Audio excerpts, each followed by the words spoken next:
Hello my friends, so what's up. I hope so you well.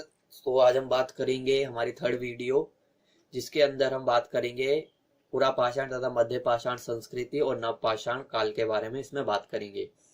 ये हिंदी छात्रों के लिए स्पेशल बनाई गई है क्योंकि उनको इंग्लिश में बहुत कुछ समझ आता है कि क्या हो रहा है क्या नहीं हो रहा है। तो उसमें पुरा पाषाण से नव पाषाण के बीच में संस्कृति के बारे में देखेंगे।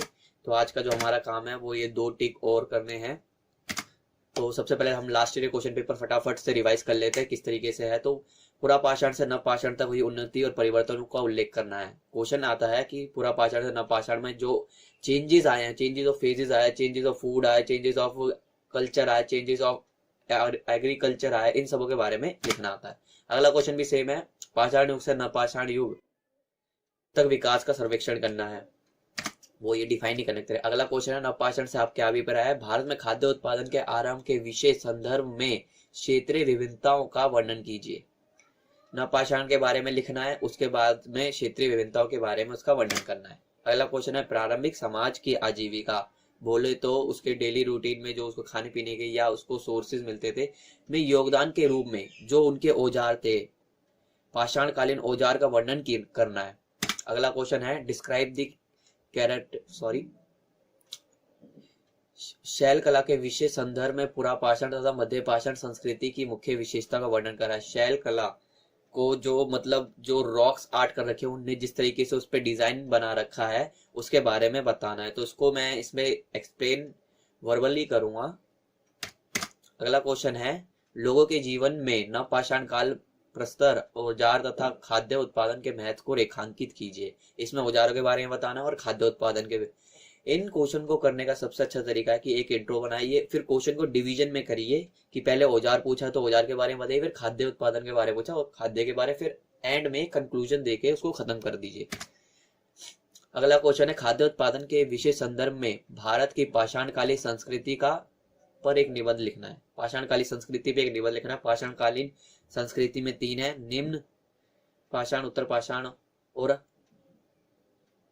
एक और है, उसके बारे में हम आगे देखेंगे। भारत में मानव के इतिहास में नव पाषाणकालीन संस्कृति के महत्व का विश्लेषण करना है। अब इसमें नव पाषाण संस्कृति के बारे में लिखना है। ये 2 क्वेश्चन है जो नॉन कॉलेज होता है वहां के पेपर से लिए गए हैं लास्ट ईयर के। तो ये टोटल जो सारे पेपर इसमें देखे गए आपने क्वेश्चन, ये टोटल 7 to 8 पेपर से लिए गए हैं। तो अब हम पहले पढ़ते हैं पाषाण काल। पाषाण काल को हम 3 भागों में विभाजित कर सकते हैं। पहले को निम्न पाषाण काल कहते हैं, जो 2 लाख से 1,000 लाख वर्ष पहले था, वर्तमान से 2 लाख से 1 लाख हजार वर्ष पहले था। दूसरे को मध्य पाषाण काल कहते हैं, जो 1 लाख से 40,000 वर्ष पहले हुआ करता था। तीसरे को उत्तर पाषाण या उत्तर पूर्व पाषाण काल कहते हैं, जो 40,000 वर्ष से लेकर 1,000 वर्ष पहले हुआ करता था। इसके बाद आता है मध्य पाषाण काल, फिर मध्य पाषाण काल के बाद आता है नव पाषाण युग। ठीक है, तो ये जो सारा है टाइम है, इसको क्रोनोलॉजी की तरह से याद करना बहुत इंपॉर्टेंट है। अगर इसको इंट्रोडक्शन में लिखेंगे तो टीचर पे एक अच्छा प्रभाव जाता है कि बच्चे ने इसके ऊपर रिसर्च करिए डीपली, नहीं तो स्टूडेंट पूरा पाषाण, मध्य पाषाण, नव पाषाण के बारे में लिख के आ जाते हैं। इससे मार्क्स में भी कमी आती है और अक्सर बच्चे फेल भी हो जाते हैं। अगला पढ़ते हैं, पुरा पाषाण होता क्या है। पुरा पाषाण काल को इंग्लिश में प्यूलिथिक एज कहते हैं। ठीक है, जब मानव ने पत्थरों का औजार बनाने का काम स्टार्ट कर दिया, तब से इस एज को स्टार्ट किया गया। इसमें कहां पर इसके अवशेष मिले हैं, तमिलनाडु में मिले हैं, कर्नाटक में मिले हैं, उड़ीसा में मिले हैं, राजस्थान में मिले हैं, मध्य प्रदेश की भीमबेटकाओं में भी इसके अभिलेख मिले हैं। इस काल को जलवायु परिवर्तन तथा उस समय के पत्थर के हथियारों तथा औजारों के प्रकारों के आधार पर 3 भागों में बांटा जाता है, जो हमने पीछे देख लिया है। अब आते हैं मध्य पाषाण काल पे। इस काल तक हिमयुग जो चल रहा था, जो कह सकते हैं हम पीछे का जो टाइम था 2 लाख से लेके 10,000 के पीछे से, जो इसके बीच में जो टाइम था उसके पीछे जो हिमयुग है वो एक समाप्त हो चुका था। जलवायु में गर्मी आने लग गई थी, गर्मी, और नए नए पौधों का भी विकास होने लग गया था।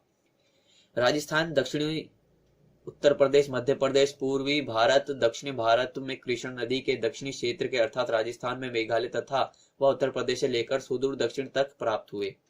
ये एरिया हैं जहां पर मध्य पाषाण काल के अवशेष प्राप्त हुए। इसमें उनके औजार, उनके खाने योग्य बीज जो हुआ करते थे उस टाइम के, वो सब।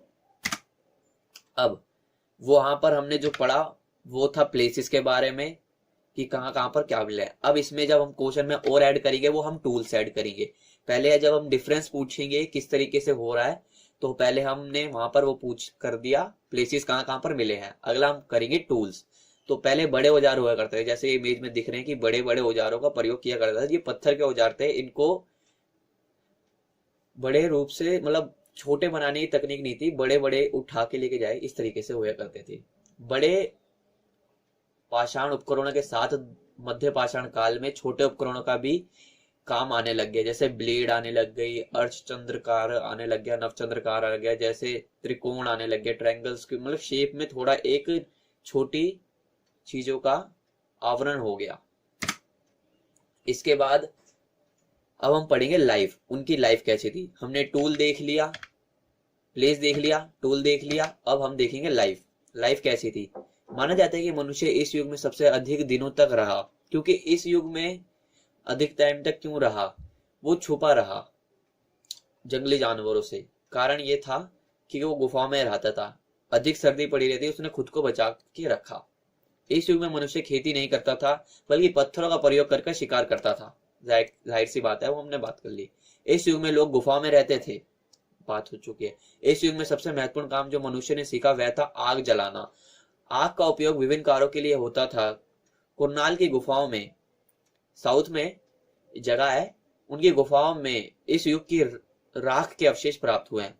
एक और भी कहने में है कि इसमें जो है कि वो गर्म करके मतलब आग के थ्रू वो पत्थर को गर्म करते हैं, जिस पत्थर से उसमें गर्मी हो जाती थी और वो चटक के नीचे गिर जाता था। इससे इनको नोकीला पत्थर प्रोवाइड होता था जिससे वो शिकार कर सकते थे। इन दोनों चीजों में इस तरीके को देखने को मिलता है। साथ ही जलवायु परिवर्तन होने लगा, धीरे धीरे इन क्षेत्रों में तापमान में वृद्धि होने लग गई, जो हम होलोसिन युग के बारे में बात करते हैं। इस युग का मनुष्य चित्रकारी करता था, जिसका प्रमाण उन गुफाओं से मिलता है जहां पर वह रखता था। इस तरीके की कोई चित्रकारी हुआ करती थी। इस चित्रकारी का क्या था, सबसे पहली बात, इसमें लाल रंग पीले रंग का प्रयोग किया जाता था, जो पत्तों से मिलते थे, पत्तों से, मिट्टी से, लाल मिट्टी, इस तरीके से उनका प्रयोग किया जाता था। इनमें दर्शाने के लिए कोई लिपि नहीं थी, ये चित्रलिपि कहलाती थी। ये पाषाण काल में हमें देखने को मिलती है, नव पाषाण काल में भी मिलेगी और मध्य पाषाण काल में चित्रकला में इसी तरीके के चित्र देखने को मिलेंगे, मगर चित्रों की क्वालिटी में थोड़ा बदलाव आएगा। वहां पर अच्छे कलर का प्रयोग होने लगे, सफेद रंग का प्रयोग होने लग जाएगा नव पाषाण युग तक आते आते। अब हम बात करेंगे मध्य पाषाण काल। मध्य पाषाण काल के अंदर क्या हुआ, तापमान में बदलाव आया, गर्मी बढ़ने लगी के कारण जौ, गेहूं, धान जैसी फसलों को उगने, गेहूं ऐसी चीजों को फसलने के लिए थोड़ी गर्मी की आवश्यक जरूरत होती है, तो उनसे इनको प्रोत्साहन मिला। इस समय के लोग भी गुफा में रहते थे। पुरातत्ववादियों को कई स्थलों में मेसोलिथिक युग, जो महापाषाण काल को मेसोलिथिक युग भी कहते हैं, के अवशेष मिले हैं। वे है पश्चिम मध्य भारत और मैसूर में इस युग के कई गुफाएं मिली हैं। पशुपालन करते थे, मनुष्य ने इन पशुओं को चारा खिलाकर पालतू बनाना, इस प्रकार मध्य पाषाण काल में मनुष्य पशुपालन बन गया। पूरा पाषाण काल में क्या और मध्य पाषाण काल में डिफरेंस क्या था कि वहां पर पूरा पाषाण काल में मनुष्य जानवरों को मारता था सीधा, पर मध्य पाषाण काल में कुछ मनुष्य जो स्तनधारी होते थे, जो दूध दे सकते थे, उनको पालने लग गया। साथ ही साथ क्या क्या शिकार करने लग गया, वह शिकार में मछली पकड़ना, शहद जमा करना, शिकार करना आदि करने में ये लग गया इस तरीके से। अब हम बात करते हैं नियोलिथिक एज। नियोलिथिक एज का में क्या था, नियोलिथिक एज के पहले प्लेसेस के बारे में देख लेंगे। पहले जो दो डिफरेंस बताए उनको डिफाइन करने के बाद फिर तीसरे में आना है, क्योंकि जब क्वेश्चन में वो कह रहा है पाषाण से नव पाषाण युग तक आना है, तो पहले उन दो को डिफाइन करो, फिर तीसरे पे डिफाइन करने के लिए आना है। तो नव पाषाण काल में क्या क्या हुआ, उत्तर पश्चिम में मेहरगढ़ में, गुरफाल में, यहाँ देख सकते हैं ब्रिजमोहन, मेहरगढ़, कोलवाहा, चिरांत और पेयमपल्ली में ये जगह मिली है। इस टाइम पर क्या क्या चीज उगाई जाने लगी थी, गेहूं, चावल, जौ, बाजरा, दलहन, काला चना और हरा चना जैसी फसलों का उगाने लग गए थे। अगला क्या है, लाइफ कैसी थी उन लोगों की, तो लाइफ किस तरीके से थी, लाइफ में क्या क्या था। अब जो चेंजेस आ रहे हैं लाइफ में, यही इतिहास पे प्रभाव डालेंगे, यही संस्कृति का क्वेश्चन आए तो यही लाइफ में जो चेंजेस आ रहे हैं वो लिखने हैं। एक स्थान पर स्थायी रूप से रहने शुरू कर दिए। पहले खाना बदोश की तरह घूमते रहते थे, शिकार करते थे, जहां मिला वहां पर खाया, वहीं पर बैठ गए। फिर पालतू बनाने लगे, जानवरों पर चढ़ के घूमने लग गए, नई जगहों पर जाने लग गए। बीज बीज जो थे, बीजों से वनस्पतियों का आविष्कार हुआ। बीज मिले तो उन्हें बोए, बोए करने के बाद उनकी सिंचाई की, अनाज के पकाने पर उनकी कटाइयों का उनका भंडारण करना सीख गया। अब क्या हो रहा है, वो कृषि करने लग गए हैं, एग्रीकल्चर सेक्टर में आ गए हैं। बीज उगाते हैं, सिंचाई करते हैं, काटते हैं और भंडारण करते हैं, क्योंकि आने वाले टाइम में सुखा है। इस युग के अनाज के दाने मिलते हैं, वो तो मिलते ही हैं क्योंकि उगाएंगे तो मिलेंगे ही हमें। नवपाषाण काल में मनुष्य कृषि और पशुपालन दोनों करता था। कृषि भी करने लग गया था, पशुपालन भी करने लग गया था बड़े स्तर पर। मध्य पाषाण काल में यही चीज हम निम्न स्तर पर देखने को मिलती है, हमारे यहाँ पर हमें बड़े स्तर पर देखने को मिलती है। इसमें अब संस्कृति में क्या परिवर्तन आ रहा है, वहां के जीवन में क्या परिवर्तन आ रहा है, और वहां के जाति प्रथा में भी क्या परिवर्तन आ रहा है, उसके बारे में है अगला क्वेश्चन पॉइंट। तो ये है कि परिवार के समूह ने जातियों को जन्म दिया। अब कई जातियों का जन्म होने लग गया। जन्म जाति के सदस्यों को आयु, बुद्धिमत्ता और शारीरिक बल के रूप में कार्य करने को, मतलब उस बंदे की आयु क्या है, उसमें कितना दिमाग है और उसका शरीर में कितना बल है, उस हिसाब से इस पे बात होने लग गई और उस हिसाब से उनको काम देने लग गया। साथ ही अगला पॉइंट में ज्येष्ठ और बलशाली पुरुषों को जनजाति का सदस्य, जैसे सरदार हुआ करता था पहले टाइम पर ट्राइबल्स में, उसी तरीके की यहाँ पर व्यवस्था स्टार्ट हो रही है। इसके बाद हम हड़प्पा में देखेंगे किस तरीके से इसको पूरा एक स्टेब्लिश्ड एम्पायर के रूप में भी इसका क्रिएशन होएगा आगे। नवपाषाण काल में जनजातियों की अपनी संस्कृति और परंपराएं होती थी। भाषा, संगीत, चित्रकारी आदि से इनकी संस्कृति का ज्ञान होता है। इस काल में लोग जल, सूर्य, आकाश, पृथ्वी, गाय और सर्प की पूजा करते थे। अब इसमें नवपाषाण काल में क्या क्या है, कृषि करने लग गए, पशुपालन करने लग गए, बीजों का अध्ययन करने लगे, आखेट संग्रह करने लग गए, नए नए जानवरों को ढूंढने लग गए, मतलब खाने के लिए, और जिनको पालतू वो बना सके। जाति प्रथा स्टार्ट देखने को मिलती है, बुद्धिमत्ता के ऊपर विचार हो रहे हैं, नए नए धर्म के बारे में लोग अपने अपने अलग अलग जातियों में विभाजित हो रहे हैं, नए नए भगवानों को पूज रहे हैं, क्योंकि इस टाइम पर अभी भी मनुष्य इतना प्रबल नहीं हुआ है कि वो जल पे, सूर्य पे, आकाश पे और पृथ्वी पे अपना आधिपत्य जमा सके। तो ये कुछ अब टूल्स में देखे तो क्या है, तो पहले के जो टूल्स आपने देखे होंगे कंप्लीटली पत्थर के बने होते थे और थोड़े थोड़े उसमें घिसाई करके उनको तोड़ तोड़ के निकाला जाता। अब टूल्स में क्या है, थोड़ा चेंजेस आ गई है। जैसे ये है स्टोन एक्स की है, ये कुल्हाड़ी कह सकते हैं, ये बर्छों की तरह है कुछ, ये हथौड़े की तरह दिख रहा है, ये कुछ एक तरीके से शायद हाथ में पहन के किसी को मारने के लिए, युद्ध करने के लिए, जानवरों को फाड़ने के लिए हुआ होता होगा इस तरीके से। ये ओखली के वो है।